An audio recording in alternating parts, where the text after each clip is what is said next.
Հիշում եմ, որ դուք մենակով հացադուլ էիք արել գերիներին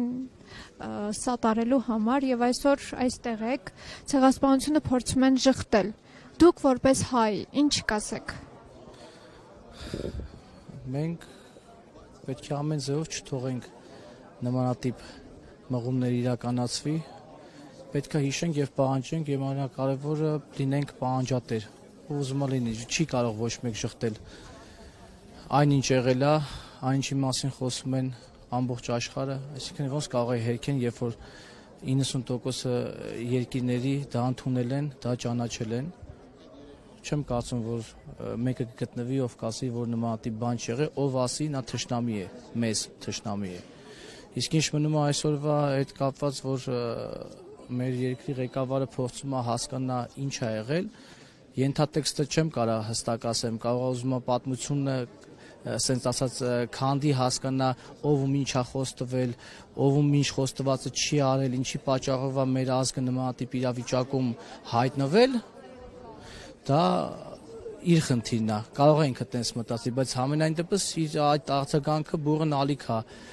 առաջացրել մեր մեջ, ովքեր որ պահանջատեր ենք, ովքեր որ մենք ամեն ինչ պետք է անենք, որպեսզի դա չմոռացվի եւ ամբողջ աշխարհը հասկանա, որ մենք միջև վերջ կանգնած ենք։ Հիմա ինչ կապ ունի ես այդտեղ օրինակի համար բարեկամ ունեցել եմ, թե չէ։ Մեր հայ ազգին բնաջնջել են, տեղահանել են, այդ նույնը ոնց որ եթե օրինակի համար ինձ այսօր սպանեն, վաղը չեմի սորը օրինակի համար իմ տեղը ատաղ ասող չլինի, իմ տեղը բարձրաձայնող չլինի, ուրեմն մեր անցած ճանապարհն ու պատմությունը իզուր առնելու Զաքարյան տոհմից, եթե չեմ սխալվում, եղել է մի դեպք, երբ մեր հայ իշխանավորներին խաբեությամբ կանչել են, եկեղեցու մեջ վառել են, անցել է 500 տարի Զաքարյան տոհմից, եթե իհարկե չեմ սխալվում, գրավել այդ քաղաքը մեր իշխանը բոլոր մեջ, այսինքն տվյալ ղեկավարներին իրենց եկեղեցու մեջ է, մեջիթի մեջ է խսկել եւ վառել է եւ հայտարարել է, որ 500 տարի առաջվա եղած վրեժն է ինքը լուծել։ Մենք ազգությամբ հայ ենք եւ մեր հիշողությամբ, մեր մշակույթով եւ մեր պահանջատիրությամբ մենք հայ մնում։ Չկա տենց հայ, որ ինքը պահանջատեր չի, ով պահանջատեր չի, նա հայ չի։ Իսկ ինչ մնում է այսօրվա իշխանությանը, ով ինչ է ասում,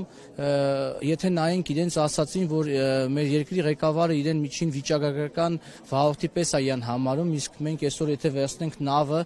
ալիքների մեջ sense մեզի տանում է դեպի ջրվեժը եւ ոչ պրոֆեսիոնալ ձևի տանում է մեզի դեպի անդունդը։